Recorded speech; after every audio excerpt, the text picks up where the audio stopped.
Hey, thanks for checking out my latest video. Hi, peeps. Want to go over some NFL Week 7 information as we head into the Thursday night games for DraftKings ReignMakers and a little bit for DFS. I'm still working on my lineups for ReignMakers and DFS, so I'm going to try not to stay on too long here. So as we head into Week 7, these teams are on buys. The Eagles, the Bills, the Vikings, and the Rams. Big name teams with big name fantasy players. So all of these guys are out of the pool. Hurts, A.J. Brown, Allen Diggs, Cousins, Cook, Jefferson, Kupp, Stafford. So those are a lot of big names that are very pricey in ReignMakers and DFS. So that shakes up the week a lot and should give people a chance who have owned some of the less expensive cards. It's also causing some fairly big price movements in various cards. But I tend to like that because I don't own that many of these guys. I own some Vikings and Eagles. But anyway, let's take a look at the game slate.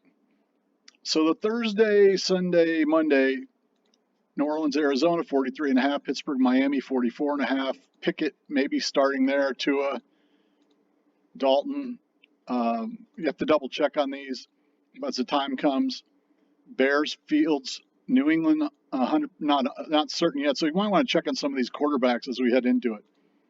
Not particularly high totals. So in the applied team totals, these are the teams that are over 25 points. Dallas, number 1 with Dak back.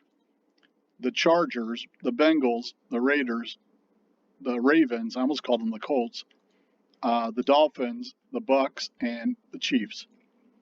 Of those teams, these here are not in a particularly high-scoring game, so that means they're projected to sort of be in a blowout type game. So on the main slate we have here, and this week is projected a little higher than the previous weeks overall, I would say, this season, because we have 4 games over 47, highest being Seattle at the Chargers, 50. Detroit at Dallas, 49. Detroit's defense has generally been poor, but their offense has put up points except for one game. Seattle didn't put up points last game, but has. Chargers have been a little bit flat so far. I'm hoping they turn it on soon because I own Herberts, Mike Williams, Ecklers, and Allens in ReignMakers. KC, San Francisco, pretty high. I tend to think games at Frisco, at San Francisco. I know people from San Francisco don't like it if you call it Frisco. Games at Frisco, sometimes I don't think are that high scoring, but I may be thinking more of the past. And then Atlanta at Cincy, 47.5. And Cincy started to show some signs of life in the offense last week. Atlanta can be a little up or down on offense, but they can do more than people think at times. Now, this game is extremely low. The Jets at Denver, 38 points.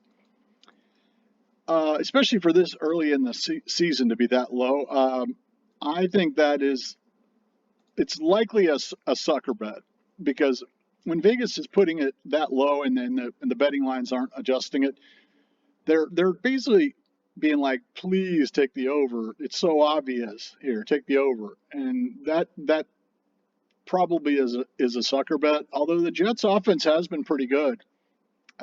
Denver's hasn't. So I'd be cautious of taking the over in that one. The Vegas Houston's actually fairly high as well. And Vegas's defense has been bad. Their offense has been good. That one could actually have something going on in it. I don't really think these others will. Possibly the Giants, Jacksonville. New Orleans, Arizona, I'm pretty sure at the beginning of the season they thought this would be a really high-scoring one. It doesn't look like it. Thursday games sometimes are really low-scoring, but I could see that one doing something, depending. And remember, Taysom Hill is a tight end in ReignMakers. Okay, so I'm not going over all the projections stuff, but this is from the premium site I've been using, and their numbers are changing. But I just wanted to show you what kind of the top groups are. And blue are superstars. Yellow means they're in they're not in the main slate. So there's basically 10 quarterbacks currently projected over 19 points. Brady, Burrow, Carr, Herbert, Jackson, Mahomes, Murray, Prescott, Smith, and Tua. Some big names missing, but you can see there's 19 running backs currently projected over 14 points, which is actually a lot. More than normal, I think. Barkley, Benjamin. So the yellow means they're in one of these, Sunday, Monday night, Thursday games. Barkley, Benjamin, Chubb, Eckler, and of course these guys that you play in the showdown games, you can also play them in the deep rosters. If you don't play them in either, you can't use them. Barkley, Benjamin, Chubb, Eckler, Fournette, Hall, Henry, Jacobs, Jones, Kamara, McCaffrey, Mixon, Montgomery, Mostert, Pierce, Stevenson, Swift, Taylor, and Walker. Wide receivers, there's 24 over 13 points projected. Adams, Ayuk, Keenan Allen, Chase, Cooks, Cooper, Evans, Godwin, Higgins, Hill, Hopkins, DeAndre, Johnson, Kirk, Lamb, Lazard, Lockett, London, Metcalf, Pittman, Samuel, St. Brown, Sutton, Waddle, and Williams. So not quite. Now the tight ends, they seem like they have them pretty high. The wide receivers didn't seem like there were as many that normally would be high. They have 9 tight ends at 10 points or higher. That's more than it's been previous weeks. Maybe it's just the effect of tight ends doing those kind of getting those sort of baseline points every week, but it's Andrews, Ertz, and again, these are all in alphabetical order. Andrews, Ertz, Hawkinson, Kelsey, Kittle, Njoku, Pitts, Tanyan, and Waller. Defenses, they have 3 above the pack. I need to accumulate some better defenses in ReignMakers. I'm realizing that now, because that can give you an edge. Also, you want to be able to hit those. I mean, it's sort of luck to hit those big scoring ones, but they have 3 defenses over 9 points above the pack. Green Bay, Miami, which is in the Sunday night game against Pittsburgh, and Tampa Bay. As far as kickers, they don't have projections, but here are the 12 kickers that are averaging over 9 plus points a game currently. There's actually quite a few. I was surprised. And Blankenship is supposed to be in one of the games, but he's a replacement kicker, so just double check injuries, obviously, on all of them, but double check them on. Some kickers have been sitting out more than usual this year. Blankenship, Butker, Carlson, Fairburn, Gano, Maher, Mayer, McManus, McPherson, I believe, Myers, Suckup, Tucker, and Zerline. So that's actually a lot, a 9 or higher average. Some teams don't kick that many field goals anymore, but it looks like a decent amount are, because teams go for it so much. Then I wanted to just say, I was looking at sort of like, based on their projections, if you did 5 unique lineups with different players, based on sort of their chalk from here, and using obviously only one superstar, and did unique lineups. The top rated lineup projects about 112 points, which is about 168 if they hit massive, which is like usually 150 to win tournaments, to cash in real high. That's actually a little higher than normal. Second one, 102. But you can see the drop off as you go to 3, 4, and 5 unique lineups, 95, 91, 89. So there's a pretty quick drop off. This is consistent with how it is in other weeks. So if you have lineups in the 90s or 80s even, you can have a chance. 90s can have a pretty good chance, depending on how much of the absolute big name guys, if any of those don't have a good week. On the deep lineups, I didn't use different players in these, but each of these is a different lineup. And I had the top one at 172, the next one at 156, the next one at 138, so quite a gap down. And I used the different multiplier on these because it has a defense and kicker to sort of generally try to make them come in around 200 plus. The top one on that would be 232, 211, 186. So if you have a deep lineup in the 130s or 150s projected, you're looking pretty good. It's kind of like having a 90s here type of thing. So then I ran through, I'm still working on my lineups, but I just did a quick calculations because they've updated their projections, and I was just running some stuff real fast. But so I did a rare, it came out 96, which is hot, nice. Then I did another rare, which came out 92. Then I did a core that came out 101. Then I did a core that came out 94 projected. So if these did well, I could cash in nicely on them. Then I did a rare deep. I did these quickly. I'm still working on them, but then I did a rare deep, I think, with like the best available, and that only came in at 127, which is a 171, which is a little lower than this. But the competition generally is lower in the deeps. Then I did a core deep, and that came in at 135, which is like 182. Then I went on and did another core, and I think these were a little lower than I had thought, or when I did them earlier in the week. I think it depends on how I make up these, because I think I had four or five cores in the 70s. I still might have cores below this in the 70s. I haven't checked, but when I got down to like the third rare, it was only 71. The third core was 79, about 80. I think I have some more cores in the 70 lineups. I was going through running backs in depth. Running backs, I originally thought running backs would be the key part of ReignMakers, just like they are in fantasy football, sort of. But then I started thinking quarterbacks were just as much, but really it sort of is running backs because injuries and not that many of them get the play, get the carries. So I was looking for possible bargains, and I basically looked at sort of like half of what they're projected for the rest of the season by a couple sites and half of what they're projected for this week. So, a lot of people buy for what they're expecting on that current week. And that's sort of a thing you have to weigh for yourself. Is like, well, do I want to chase them here, or do I want to sell, or do I, or just do neither?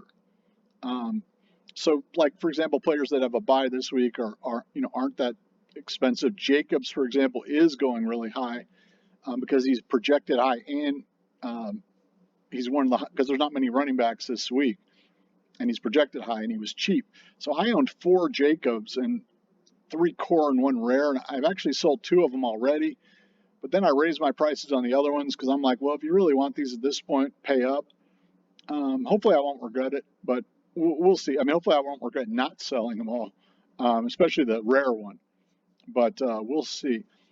So, obviously $1 or 2 doesn't make a huge difference, but it came on a percentage basis. But some of the ones I say possible bargains, remember, do your own research, and you never know with these things. McCaffrey at 12, Walker at 11. These were core low floors when I looked at it. McCaffrey at 12, Walker at 11, Mixon at 11, Henry at 10, Pierce at 10, Taylor at 9, Swift at 9, and possibly Etienne at 7. So you can buy these really good running back superstars on the core level for cheap. You can't use them in any contest other than that, obviously. On the rares, I was looking at Henry, Walker, McCaffrey, Taylor, Swift. He's probably coming back this week. Health a little uncertain. Aaron Jones, Pierce, and then even more bottom of the barrel ones. I actually own all these. Montgomery, 27, Elliott, 26, Mostert, 25. Mostert is projected pretty high this week by the site I've been using. So hopefully they'll be correct about that. I own a McCaffrey here, I own a Pierce, Montgomery, Elliott, Mostert. Yeah, I don't own those other ones. And I don't own any elites. Looking at the elites, some of the relative better deals look to be Eckler, Chubb, Kamara, Mixon, Henry. Stevenson at this level, even though he's overpriced on the core and rare, people are paying up for him.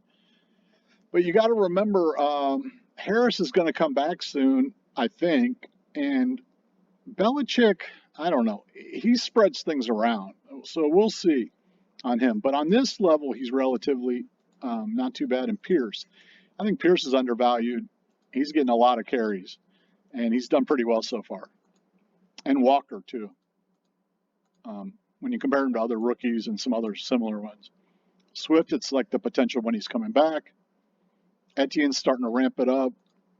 But these are sort of more based on numbers compared to others. So here's some that are possibly relatively overpriced. But again, you know, it's your own call. I might be completely wrong on these. This is sort of mathematically based, but then I weeded a few in and out. Chubb at 20 is high. I mean, Barkley at like 22, 23 is high as well, but Barkley, you know, the Chubb at 20 is high. Stevenson at 14 as well, when you consider other guys you can get that probably have longer lasting values. And, you know, you can look around for yourself. On the rare, again, Chubb at 72. I'm not showing all the other running backs here, but just the superstars are much cheaper. Jacobs at 68 is jacked up. Again, expected to have a good week, just like Stevenson. Both those are very expensive, though, on the rare level. People are adding them probably to their elite lineups, looking for that 1 week bang, but they're both up quite a bit. Hall is pretty expensive. People like him as a rookie, but just compared to some others. On the elite level, the Barkley is very expensive compared to the others. It's quite a bit above. The McCaffrey at 635 is expensive. The Eckler is cheaper, and he's performing better, and many people have him projected higher. Look at the Henry there for 400. I mean, obviously that's the only superstar you can use, but you know, Taylor and Henry, they could be coming back big time. Who knows? But Jacobs again, expensive there. It depends on if you're going in for 1 week or, you know, he's been great. That's why I own 4 of them. I mean, he's been great, and he might continue to be great the rest of the season, but his prices have gotten expensive really quick. The Aaron Jones there was pretty expensive on a relative basis as well. Anyway, so, you know, it's your own call on these. I mean, if I was building core lineups, I would like snap all 3 of those up. I would snap the 1, 2, 3. I would snap those 5 up. But like if you were building new lineups, here, you know, a debate between Henry, McCaffrey, Taylor, then sort of a debate between like Pierce, Jones, Swift, and Walker. And then these guys to me are especially Montgomery and Mostert, possibly Elliott. Here, the Henry, and then the Mixon, Kamara, or Chubb. When you consider they're $300 cheaper than Barkley, that kind of thing. All right, so have a good one, guys. I'll be coming back with another video later on as we approach the weekend games. And good luck in the showdowns, and good luck this week, and good luck in your DFS fantasy. Have a good one.